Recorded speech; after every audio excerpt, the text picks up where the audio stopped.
नमस्कार मोर आ गोटे भिडियो रे आपण मन को बहुत बहुत स्वागत। तो आशा करुँची आपण मैंने समस्ते भल थे मु भी पूरापूरी भल अच्छी। ताले ये देखि पारुथिबे हमर VHSND बैठक विमनटा मु नहीं आसी अक्टोबर मासर मु यह आनिबारे बहुत लेट करदेली से सॉरी। मते जणे दीदी बारंबार मते से मेसेज करथिले किंतु मु समय पाउ नथले। मोर 14 तारिख दिन VHSND अच्छी तो तेणु करके मु शीघ्र भी लिखि पारु नथली। तो 14 तारिख अच्छी जेहेतु तो तेणुक लेट रे लिखिली। तो विवरणटा पढ़ी शुणेबा आगु मोर आपण मानकु रिक्वेस्ट जदि आपण माने मो चैनल फर्स्ट टाइम आसंती ताले मो चैनल को निहाती सब्सक्राइब कर देबे, बेल आइकन को जाकी देबे, ताले एही परि भाबरे इन्फॉर्मेशन वीडियो सब आपण पाई परिबे। तो चलूँ ताले हम स्टार्ट कर दबा।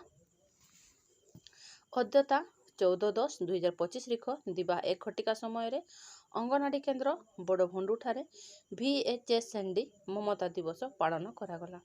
उक्त दिवस रे ग्रामर समस्त गर्भवती प्रसूति और 7 मासरू 6 वर्ष शिशु मानकर अभिभावक SHG मेंबर एवं किशोरी बालिका माने ग्रामर समस्त महिला माने उपस्थित रही आलोचना रे अंशग्रहण करथिले। आलोच्य विषय जन्म नियंत्रण पद्धति। गोटे परिवार एकटी किंबा दुईटी शिशु थिले तांकर लालन पालन भल भाबरे होई थाए। एहा छडा दुईटी शिशु मध्यरे व्यवधान रखिबा द्वारा मध्य शिशु मानकर लालन पालन भल भाबरे होई थाए एवं अवांछित गर्भधारण को रखिबा पई जन्म नियंत्रण पद्धति को अपनाइबा पई समस्तको कुहागला। जन्म नियंत्रण पद्धति दुई प्रकारर, अस्थायी जन्म नियंत्रण पद्धति, 2 स्थायी जन्म नियंत्रण पद्धति। अस्थायी जन्म नियंत्रण पद्धति कंडम पुरुष और नारी दुही प्रकार कंडम उपलब्ध अछि। यह सरल और प्रभावशाली उपाय जहा ना केवल गर्भधारण को रखि थाए बरम HIV रु मध्य रक्षा मिले। इमरजेंसी पिल अघटित संपीड़न परे तुरंत गर्भधारण को रखि थाए। यह हार्मोन भित्तिक औषध अटे जहा संपीड़न पर 72 घंटा मध्य नेबा योग्य। ओराल कंट्रासेप्टिव पिल एही पिल दैनिक भाव में नेले हार्मोन व्यवस्था माध्यम गर्भधारण को रोके। कंट्रासेप्टिव इंजेक्शन एही इंजेक्शन 3 मास पर्यंत गर्भधारण सुरक्षा दिए।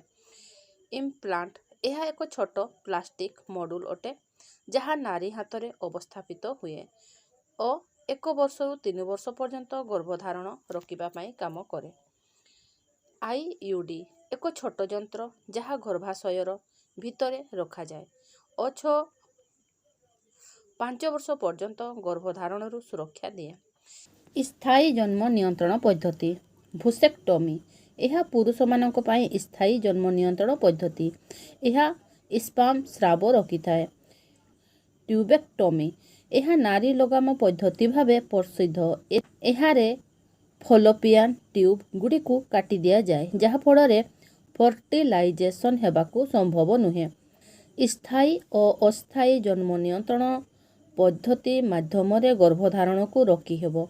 सभाशेष गर्भवती मानकर ओजन उच्चता BP हेमोग्लोबिन शर्करा गर्भर उच्चता ज्वर आदि परीक्षा करागला। समस्त शिशु मानकर ओजन उच्चता नियागला। SUW और माम शिशु मानकु चिन्हट करी माँ मानकु शिशु मानकर स्थिति सुधारिबा निमंते परामर्श दियागला। समस्त को धन्यवाद अर्पण करी सभा सांग करागला। तो मु एही परि भाबरे लिखिछि जदि आपन को एथिरा आहुरी किछि ऐड करिबार थाए ताले आपन करि परिबे। ठीक अछि ताले रहुछि देखा मोर नेक्स्ट वीडियो रे।